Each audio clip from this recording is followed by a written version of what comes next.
السلام علیکم پاکستان، میرے عزیز ہم وطنوں، کیا حال ہیں سب کے؟ آپ سب ٹھیک ہیں؟ امید کرتا ہوں آپ سب خیریت سے ہوں گے۔ تو آج اب جو بات کرنی ہے اس کا پہلے میں ولاگ میں ذکر کر چکا ہوں، تھوڑا اس کو آپ کو بتا دوں۔ ابھی میں نے دیکھا ہے اس طالب علم کا انٹرویو لمز کا، جس نے نگران وزیر اعظم کاکڑ صاحب سے سوال کیا تھا۔ تو اس سے پوچھا گیا کہ کیا جناب آپ نے جو سوالات کیے ہیں، جو آپ نے یہ مائنڈ آف تھنک بنایا ہے،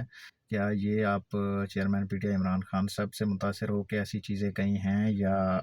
جیسے لوگ کہتے ہیں کہ انہوں نے نوجوانوں کے ذہن میں یہ چیز اس طرح کی چیزیں بھر دی ہیں؟ تو اس کا جواب بالکل برعکس تھا، اس کے بالکل الگ تھا۔ اس نے کہا جی کہ ہم میں سے کوئی بھی ان سے کوئی انسپائر یا کہ ان سے کوئی ہمارا کوئی کہ ہم ان کے کیا کہتے ہیں فالورز نہیں ہیں، یہ ہماری اپنی تھنکنگ تھی۔ انہوں نے کہا جی کہ جناب جو ہمیں کلاسز میں پڑھایا جاتا ہے، جو ہماری اسٹڈیز ہیں، جو ہم نے اسٹڈی کرتے ہیں، ہم نے اس کے مطابق ایک اپنی سوچ اور اپنے مائنڈ سے سوال کیا۔ باقی اس میں وہ کہہ رہے ہیں کہ جو ایک پروپیگنڈا کیا جا رہا ہے کہ یہ سب نوجوان جو ہے کہ عمران خان صاحب کی سوچ کے مطابق سوال کر رہے ہیں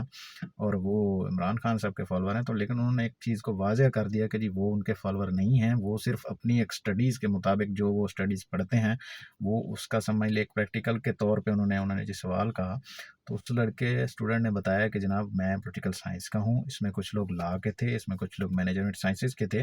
تو انہوں نے کہا جی کہ یہ ایک جسٹ ہمارے لیے ایک لیکچر کی طرح تھا، کیونکہ ہم اس بلڈنگ میں صبح سے 2-3 لیکچر پہلے بھی لے چکے تھے، اور یہ میرا ایک چوتھا لیکچر تھا جو میں نے اٹینڈ کیا، جس میں نے وزیر اعظم صاحب سے سوال کیے۔ تو انہوں نے کہا جی کہ سوال کرنا کوئی جرم تو نہیں ہے، اور ہم اپنا ہر چیز جو ہم دل کرتا ہے ہم سوال پوچھ سکتے ہیں، اور سوال کرنا بالکل جی اس کی جائز بات ہے۔ آپ ایک وزیر اعظم ہو آپ کے ملک کا، آپ اس سے سوال بھی کر سکتے ہیں، ہر چیز کا جواب دینے کا وہ حقدار ہے، کیونکہ وہ آپ کے ٹیکسوں کے پیسے سے جناب اس کو تنخواہ ملتی ہے، اس کو مراعات ملتی ہیں، اس کو سب کچھ حاصل ہوتا ہے، اور وہ اس ٹائم آپ کے اچھے برے کرنے کا ایک ذمہ دار ہوتا ہے، منافع اور نقصان کا ایک ذمہ دار ہوتا ہے۔ تو صاف ظاہر ہے ہر شہری کا حق ہے کہ وہ پوچھ سکتا ہے، اور یہ ایک اس کا رائٹ ہے، اور آزادی رائے ہونی چاہیے کہ ہر شخص کی ایک اپنی سوچ ہو، اپنی خیال ہوتا ہے، وہ اپنا اظہار کر سکتا ہے، چاہے وہ بعض لوگوں کو اچھا لگتا ہے، اظہار نہیں لگتا، یہ ایک الگ میٹر ہے۔ تو میں نے کہا جی کہ تھوڑی سی یہ جو پروپیگنڈا سا بنا ہوا ہے، اس کے اوپر بھی تھوڑی سی آپ کو ایک تشریح کر دی جائے اس چیز کی۔ بہرحال جی یہ تھا، اس اسٹوڈنٹ نے ایک واضح چیز بیان کر دی کہ جناب جو پڑھا لکھا ہے، سوچ کا مالک ہے، سمجھدار ہے، وہ شخص تو ایک نا سوال کرے گا آپ سے، لازمی بات ہے کرے گا اور پوچھے گا، کیونکہ یہ اس کا حق ہے، اور سوال کرنا میرے خیال میں کوئی گناہ تو نہیں ہے۔ اچھا، تو دوسری طرف ایک اور خبر بھی ہے، وہ بھی آپ کو دینی ہے کہ جناب چیف الیکشن کمشنر سکندر راجہ صاحب کل صدر صاحب سے ملاقات کر چکے ہیں، اور انہوں نے باہمی مشاورت کے بعد جناب 8 فروری کا اعلان کیا ہے کہ 2024 کو 8 فروری کو عام انتخابات کرائے جائیں گے، اور اس بات میں متفق ہو گئے ہیں۔ سکندر صاحب پہلے تو آپ یہ بتائیں کہ پہلے جب ایوان صدر سے آپ کو لیٹر لکھا گیا کہ جناب آپ ایوان صدر میں صدر صاحب سے ملاقات کریں اور انتخابات پر مشاورت کریں اور اس کا اعلان کریں، تب تو آپ نے کہا جی کہ ہمیں تو ضرورت ہی نہیں ہے وہاں جانے کی، ہم تو ان کے باؤنڈ بھی نہیں ہیں۔